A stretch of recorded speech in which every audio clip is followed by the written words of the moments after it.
두 가지를 묻고 싶은데, 아까 어떤 분야에서 뛰어난 사람이 정치인이 되는 사회는 나쁜 사회라고 말씀하셨는데, 그럼 어떤 사람이 정치인이 돼야 되는지 그 좀 듣고 싶고요. 두 번째는 이제 불경 이제 대형화하는 문제. 저는 상당히 반대하는 입장인데, 불경이 대형화되면 그게 속하지 못하는 또 조그만 군소도시들은 또 소외당하고, 우리가 수도권 비대화를 갖다가 비난하고 문제점 지적하는데 또 하나의 수도권을 만들고 이렇게 된 것이 과연 그게 바람직한 것인지, 그 두 가지 묻고 싶습니다. 일단 박수 한번 쳐주세요.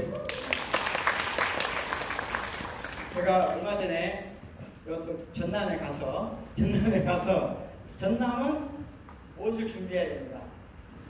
대통령이 원하는 건 하나예요.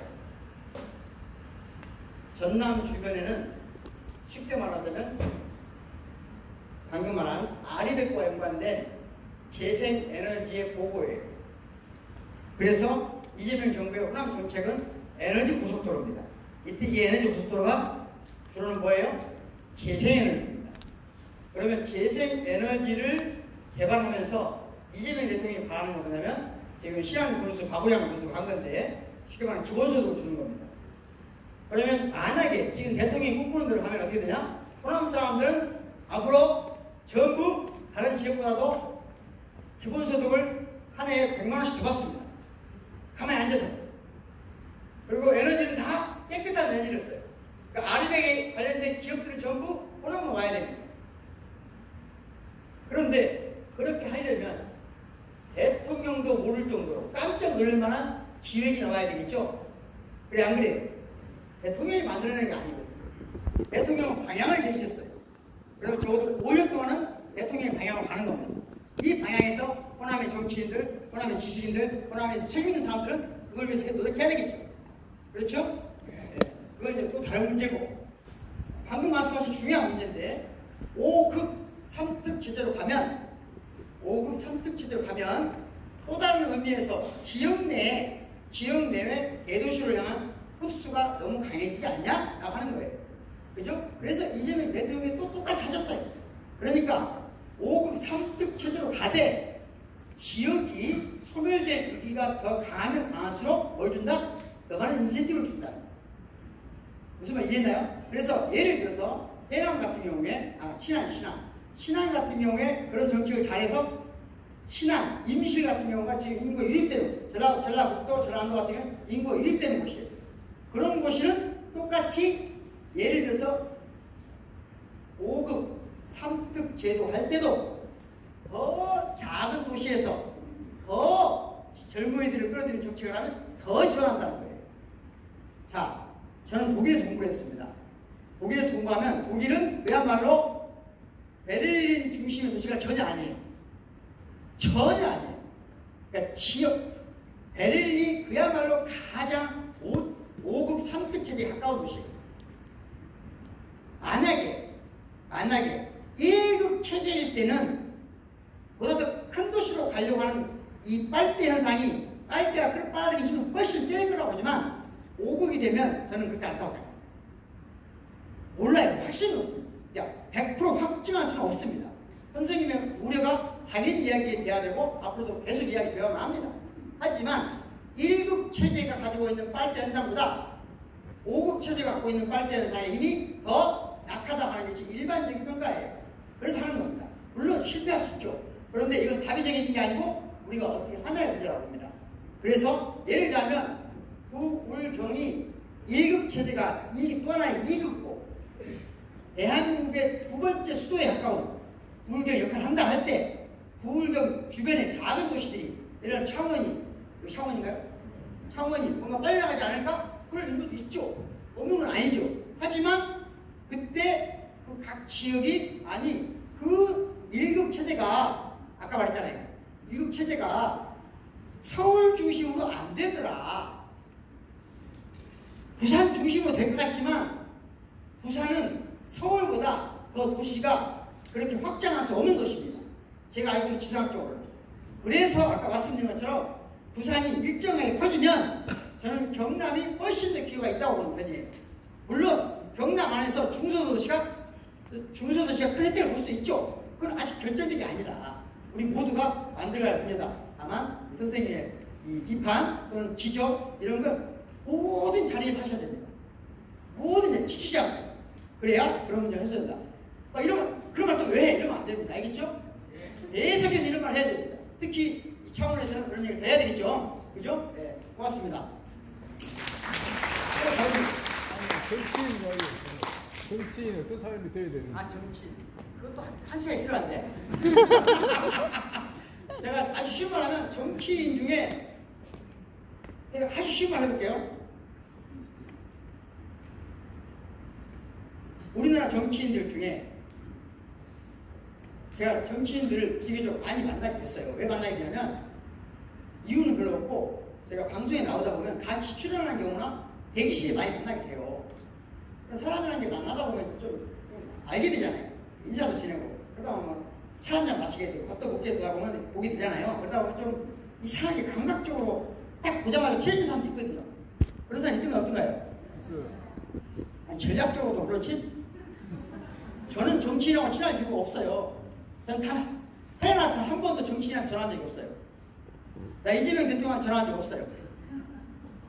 물론 그분이 나한테 전화했죠. 전화할 만한 캐릭터 아니에요? 아니에요? 뭔지는 모르지만 사람들은 나를 만나고 싶어 합니다. 그만큼 내가 잘났다는 얘기죠. 재수 없어도 어쩔 수 없어요. 자, 이거 재미로 한 얘기고요. 그러니까 정치인들 중에 가장 심각한 문제는 뭐냐? 진짜 이거 심각한 거야. 모든 정치인들이 쉬는 시간에 이렇게 시간에 보면 핸드폰을 보고 있어요. 다 전화 한 번만 보고 있어요. 무슨 말 알겠어요? 기획위원장이 솔직히 말씀하세요. 자기 나온 거 봐요, 안 봐요? 자기 안 나온 거 봐요, 안 봐요? 이러면 안 된다. 진짜 아니야. 농담으로 보조를 맞추시는 것 같은데 제가 만난 정치인들 90%가 자기 것만 봅니다. 민주당 국회의원 예외가 아닙니다. 그러니까 여러분들이 생각하는 것보다 훨씬 편협해요. 개개인을 보면 다 똑똑합니다. 막상 주연 위원장님하고 마음 먹어봐요. 아니 국회의원들하고 마음 먹어봐요. 못난 놈은 하나도 없어요. 근데 왜 바보가 되냐? 어느 순간 보좌관들이 주변이 전부 내 것만 따져요. 자기 중심으로 세상을 봐요. 그냥 우주를 뭐라고 하죠? 우주를 뭐라고 그래요? 우주를 영어로 우니버스 거기다 IT 붙이면 유니버시티 대학이 되죠? 우니는 한 점이란 말이에요. 버스는 버스 돈다는 말이에요. 예? 그 버스하고 버스는 달라요, 물론. 자, 우주가 한 점을 향해서 전체가 돈다는 거거든요. 딱 정치인들이 지금까지 그렇게 생활하는 거예요. 그런 정치인하고 딱 다른 정치인. 제가 보기엔 첫 번째 등장한 정치인이 이재명입니다. 지금도 이재명과 함께하는 정치인 중에 80%는 자기가 우주입니다. 아닌 척하고 있고 아닌 척할 뿐이지 자기가 우주예요. 그게 심각합니다. 그래서 이재명 대통령의 가장 큰 차이는 뭐냐? 이재명 대통령도 자기 뜻이 있죠. 그 정도 사람이면 자기의 우주로 된다 생각했겠지. 하지만 이재명 대통령이 가장 열심히 하는 건 뭔지 알아요? 지금도 여러분이 이재명 대통령이 KTV에 안 나오는 시간에 뭐 하는지 단 하나 하고 있습니다. 여러분들이 뭐 하고 있는지 관심이 많습니다. 대한민국에서 사건이 일어나잖아요? 그럼 반드시 이재명은 합니다. 제가 만약에 오늘 여기서 여러분들의 귀에 거스리는 심각한 말을 했다? 그럼 오늘 밤 이재명 대통령 압니다. 이해하셨어요? 이 정도 말이야고는 알 리가 없습니다. 정치인은 미래의 정치인한테 가장 중요한 경고는 뭐냐? 내가 사람들을 가르치겠다는 생각을 버려야 됩니다. 그럴 수 없어요. 제가 여기서 교수라고 해서 지금 예를 들어보세요. 대한민국의 철학적 이론으로 내가 뭔가를 막 주장하면 그에 대한 반박을 막 올라있는 사면은 그 많은 사람이 옳겠어요? 내가 옳겠어요? 큰 틀의 방향은 항상 다수가 옳습니다. 그리고 지금은 심지어 대한민국 사람들이 전부 온라인에 대입하면 나 같은 작은 학자 정도는 100명이 와도 못 이깁니다. 이제 지도자와 국민이 나뉘어진 시절이 끝났어요. 완전히 끝났어요. 돌이킬 수 없이 끝났어요. 그러면 정치인은 뭘 해야 돼요? 자기가 옳다고 생각하는 방향으로 국민을 이끌어가던 시대가 끝났다는 거예요. 그건 김대중, 노무현 정부 때 끝났습니다. 노무현 대통령 때까지는 그게 맞아요. 하지만 사실은 노무현 정부 이후에는 이제 뭐예요? 그야말로 시민들이 옳다고 생각하는 대로 하면 돼요. 그게 저는 위대한 정치인이라고 생각합니다. 말이 되는가 모르겠어요. 틀릴 수도 있는데 같이 하면 안 돼요.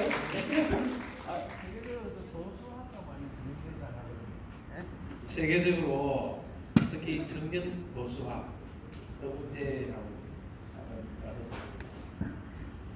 제가 이 문제를 지금 집중 연구하고 있거든요. 혹시 시간 나신 분들은 김어준의 다스베이드라는 게 있어요. 한번 꼭 보시기 바라요. 지난주 계속 얘기하고 있는데 청년들의 보수화 전 세계적인 경향이 있고 이 전 세계적인 경향에 우리나라에서 보수화보다도 가장 심각한 문제는 미국이에요. 미국이 지금 부통령 제리 벤스, 그 다음에 세계적으로 가장 부자 1번 누구죠? 테슬라의 일론 머스크, 세계의 전쟁을 아까 이끌고 있다는 플란티어의 피터 틸, 얼마 전에 죽음을 당한 사람 누구죠? 찰리 크로크. 자, 이 친구들이 다 동의하는 게 뭐냐? 이제 경쟁은 나쁜 거야. 경쟁은 나쁜 거예요. 자유무역도 나쁜 거예요. 전통적인 자본주의는 나쁜 거예요. 휴머니즘도 나쁜 거예요. 이해하셨어요? 지금 전혀 이해 안 되시죠? 전혀 이해 안 되시죠? 무서운 전쟁이 시작됐다. 휴머니즘도 자유주의도 자본주의도 지금 세계 최강의 국가, 제1패권 국가 미국의 우익들이 휴머니즘도 자본주의도 자유주의도 폐기하고자 한다. 그러면 자 여기서 흑인이 죽었어요. 그럼 우리는 휴머니스트는 사람이 죽었네 이렇게 말합니다. 그런데 그분은 흑인이 죽었다고 말합니다. 이해하시겠나요? 완전히 다른 얘기예요. 지금 그 무서운 바람이 시작됐고 얼마 전에 찰리 커크라는 사람이 죽었을 때 그 사건은 마치 독일 베를린에서 국회의사당에 한 국회의원이 살해당할 때 히틀러가 전격적으로 폭력적인 정치를 시작하던 계기가 될 위험성이 생겨나고 있습니다. 문제는 우리나라의 청년 국어화 문제가 아니라 그건 다른 문제고, 청년 국어화보다는 기독교를 배경으로 청년들을 조직하는, 기독교를 배경으로 기독교라고 하죠. 좀 미안합니다. 이상한 기독교라고 봐요. 통일교는 기독교입니까? 아닙니까? 신천지는 기독교입니까? 아닙니까? 승복음교는 기독교입니까? 아닙니까? 말하지 않겠습니다. 하여튼 큰 지금 말한 교회들을 하고 미국의 휴머니즘, 자유주의, 자본주의 폐기를 주장하는 새로운 극우 파시즘이 한국 땅에 상륙했다. 그들이 지금 윤석열을 빼내서 이용하려고 하고 있다. 윤석열이 만약에 공소기각으로 나온다. 그러면 우리나라는 다시 또 한 번 아주 위험한 상황까지 빠질 수 있다. 그걸 막기 위해서 우리가 뭔가 해야 된다. 저도 지금은 그걸 막기 위해서 최선을 다하고 있는 거예요. 그래서 이런 얘기를 기회 있을 때마다 계속 하는 거예요. 윤석열이 나오면 위험하다. 지금은 우습게 보이지만 아니 생각보다 히틀러도 높겠다. 계속 경고하는 이유는 이게 작게라도 그런 일이 생기면 너무나 많은 청년들이 희생당한다. 지금 서구집에 안동에 들어갔다가 인생 망치는데 어떻게 합니까? 그 친구도 어떻게 해요? 어쩌다가 좀 활기 있고 어쩌다가 교회 목사 잘못 나서 끝까지 한 거 아니겠어요? 만약에 그 친구가 80년에 태어났으면 운동권 될 수 있었을 거예요. 모르는 일이죠. 근데 그런 청년들을 아무 가치도 없는 폭력에 뛰어들기 위해서 인생 망치게 하면 되겠어요? 그건 안 되잖아요. 그래서 지금은 우리가 아주 눈을 붉게 해야 되니 청년 부부와는 따로 별도로 아주 깊이 있게 연구하고 있고요. 그리고 혹시 기회가 되시면 뉴스 공장 많이 보시고 가슴에다 보시면 제가 쭉 앞으로 할 거다. 이제 마지막 질문 네.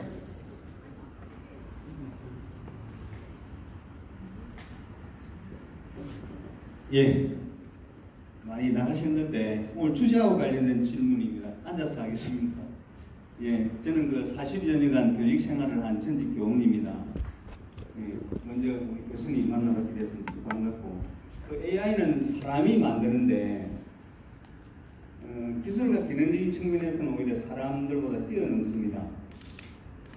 예, 그래서 물론 AI가 하는 역할하고 사람이 하는 일이 다르긴 합니다만, 특히 AI 시대에 우리 학교 교육이라는 것은 인공지능 적용 기술하고 인공지능 활용 능력이 필요하다고 봅니다. 그렇다면 학교 현장에서는 무엇을 어떻게 가르쳐야 하는지요. 특히 교수님이 이제 철학과 교수니까 철학의 관점에서 그 아까 그 알파고라든지 챗 GPT 같이 생성형 AI를 예를 들어서 한번 말씀해 주시면 좋겠습니다. 일단 AI는 아까 말씀드린 대로 단순 기계가 아니고 이제까지와 기계가 다른 것은 우리 조상들의 총괄 집합이다. 그러니까 인류의 총괄 집합이다. 단 인류가 남긴 데이터의 총괄 집합이다. 이 정확한 말이겠죠? 그러면 여러분들은 AI하고 싸워야 됩니까? 안 싸워야 됩니까? AI하고 싸워야 돼요? 안 싸워야 돼요? 할아버지 만나면 싸울래요? 지금 AI를 대할 때는 항상 할아버지 할머니라고 생각하셔야 돼요. 할아버지 할머니가 좀 연세가 많이 드시다 보니까 어떤 문제에 감각이 떨어졌냐? 수리 능력이나 논리력은 안 떨어졌는데 좀 감각이 떨어진다. 감각. 이해했나요? 눈이 잘 안 보이고, 예? 아직 이런데 헐쩍 뛰어 올라가면 못 올라가요. 아직. 못 올라가잖아. 연세가 많이 드다 보니까. 한마디로 말하자면 지금 AI는 인류 전체의 총괄 집합인데 다만 약간 할아버지 할머니가 됐다. 이 상태다. 이렇게 생각하시면 되니까 우리가 어떻게 해야 돼요? 할아버지 할머니 만나면 정성껏 모시고 다녀야 되겠죠? 그래 안 그래요? 나는 그런 훈련을 해야 된다고 봅니다. AI와 정성껏 만나는 훈련을 해야 됩니다. 첫 번째. 두 번째, AI는 artificial. 그러니까 인간이 만들었단 말이죠. 그죠? 우리가 만든 거야. 우리는 누가 만들었어요? 우리는 누가 만들었어? 우리 인간. 모르죠? 몰라. 그러니까 우리는 자연이 만들었다고 봐야 되겠죠. 그러니까 우리는 자연산. AI는 뭔 산이에요? 예? 아니, 우리가 고기 먹을 때 자연산 하고 뭐라고 그럴까? 예? 수입산? 예? 양식. 쉽게 말하면 AI는 양식, 우리는 자연산. 그래서 인공지능과 우리는 인간지능이에요. 휴먼 인텔리전스고 여기는 인간이 만든 아티피셜 인텔리전스. 차이가 뭘까? 얘는 데이터화 될 수 있는, 즉 연산, 알레고리화 할 수 있는 지식으로 보면 인류 전체에 해당돼요. 그런데 아주 쉬운 말 하겠습니다. 교육은 유전됩니까? 안 됩니까? 유전 안 됩니다. 3만 5천 년 전에 인간의 유전자와 지금 우리의 유전자는 아무런 차이가 없어요. 이해하셨나요? 그러면 어차피 우리는 태어난 순간부터 교육은 반드시 3만 5천 년 동안 인간이 습득해온 것을 단기간 내에 습득해야만 합니다. 부득이하게. 그때 누구의 도움을 받는다? 아티피셜 인텔리전스와 함께 가야 된다. 이걸 이용한다기보다는 저는 동료로 가야 된다고 말해요. 아까 제가 그랬죠?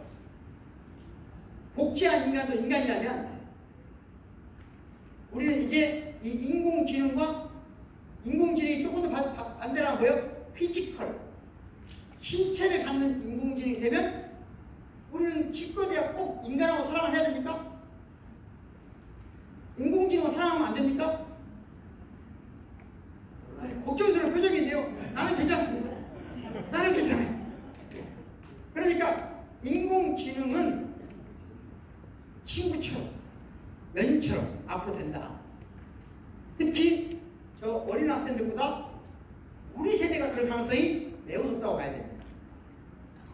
예를 들어서 지금 혼자인 분들, 혼자 되신 분들 조금 있으면 자식들 안 옵니다. 대부분의 시간을 누가 보내야 돼요? 피지컬 AI로 보내야 됩니다. 나쁜 게 아니에요. 나쁘다고 생각할 필요가 없어요. 아주 오래전에 텔레비전 시에 나왔을 때 있잖아요. 미국에서 텔레비전을 전부 때려부쉭어요. 저 공장 사람들이. 그때 할머니, 할아버지 가서 도끼를 잡았어요. 야, 이놈 시키더라. 그나마 나를 이루어준 게 실제로 방에서 혼자 있는 할머니, 할아버지, 퉁 걸려 있는 할머니, 할아버지한테 누가 힘을 줬습니까? 인간이 줬습니까? 텔레비전이 줬습니까? 인정해야 돼요. 그래서 이용한다는 개념을 떠나서 함께 살아야 된다 하는 거고요. 단 인공지능하고는 다른 인간지능을 발달시키는 교육이 돼야 된다 하는 거고요. 그럼 인공지능으로 활용되지 않는 인간지능이란 뭐냐 이거예요. 뭐냐 이거예요. 그게 첫 번째는 감각의 훈련입니다. 우리 지금 감각이 퇴화되고 있다. 부딪혀서 아파야 되는데, 그래서 이게 하다 보면 딱 느낌이 있거든요. 딱 보면 이런 건 친하게 지낼 만한 놈이다 아니다 느낌이 와요, 안 와요? 여러분이 보기에 나 괜찮아 보여, 안 괜찮아 보여? 분명히 느낌이, 이 느낌이 90%를 결정하는 거예요. 그런데 이게 안 돼 있으면 인간지능이 아니라 인공지능인 거예요. 무슨 말 이해했어요? 그럼 우리가 발달시켜야 될 것은 이 인공지능으로 활용되지 않는 그야말로 인간지능을 발달시키는 교육을 해야 된다는 거예요. 동의하신가요? 네. 그 중에 극단적인 예를 보면 우리 장 속에는 미생물이 몇 마리가 있냐? 지금까지 발견된 것만 10조 마리입니다. 10조. 그러면 내가 혹시 서희분 친한 사이예요? 아주 친한 사이예요? 계속 친한 사이예요? 딱 알죠? 내가 딱 보자마자 아주 친하다는구나. 누군가는 잡혀왔구나 이런 느낌이 들고 이 아들이 웃네. 아들 잡혀왔어요? 예? 일어나봐요. 박수 한번 쳐줘요. 아이고. 제가 앉아봐요. 친구가 지금까지 쭉 표정을 하고 있었거든요. 근데 한 번도 안 웃었는데 방금 제표하는 사람 아닌 것 같다니까 그때 빵 터진 거야. 오늘 어땠어요? 재밌었어요? 근데 이상한 소리.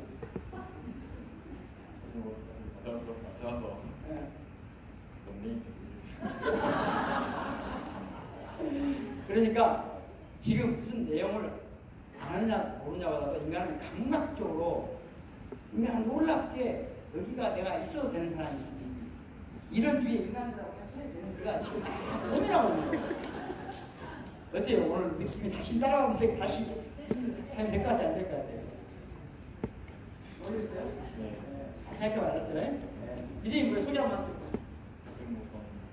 그게 무슨? 좋았어요? 중이에요? 박수 한번 주세요.